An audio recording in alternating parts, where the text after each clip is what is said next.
ఏలినాటి శని అనేటువంటిది అందరికీ తెలిసే ఉంటుంది, ఖచ్చితంగా ఫేస్ చేసే ఉంటారు. 7.5 సంవత్సరాల పాటు ఉండేటువంటి యొక్క ఏలినాటి శని అనేక రకాలుగా కష్టాలు, మన కర్మని మనతో అనుభవింప చేయడానికి శని అనేటువంటి ప్లానెట్ మన మీద వర్క్ చేస్తూ ఉంటుంది. డబ్బులు నిలబడకపోవడం కావచ్చు, హెల్త్ ఇష్యూస్ విషయంలో కావచ్చు, రుణ బాధలు, వాత దోషము, ఎర్థరైటిస్ అనేటువంటిది చాలా బాధ పెడుతూ ఉంటుంది.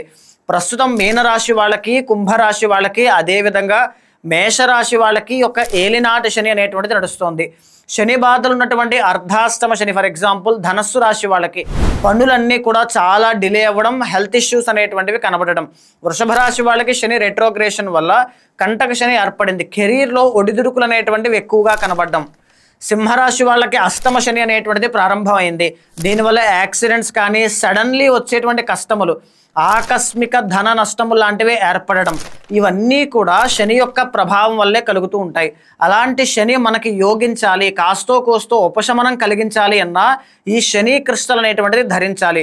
ఇదే కాకుండా జాతకంలో శని ఎవరికైతే బాగుంటారో వాళ్ళు ఎవరి సహాయము సహకారము అవసరం లేకుండానే ఓన్ పొటెన్షియల్తో పైకి ఎదగగలిగే కెపాసిటీ వాళ్ళు డెవలప్ అవుతుంది. శని అనేటువంటి ఆయన అంత గొప్ప ప్లానెట్, అలాంటి శని యోగిస్తే చాలా అద్భుతంగా ఫలితాలు ఉంటాయి. అందుకే ఈ శని క్రిస్టల్తో పాటుగా రొటైల్ జేడ్ అంటే రాహుకి సంబంధించి శని అనేటువంటి పవర్ మనలో యాంప్లిఫై అవ్వడానికి ఈ క్రిస్టల్ కస్టమైజ్ చేయబడింది. ఎవరైతే శని బాధలు కానీ, శని మహాదశ అంతర్దశలో శని బలాన్ని ఇవ్వాలి అని కోరుకుంటున్నారో వాళ్ళు ఖచ్చితంగా ఈ బ్రాస్లెట్ అనేటువంటిది ధరించవచ్చు. Exclusively available on Uma's aura because you deserve, no, we deserve the finest one.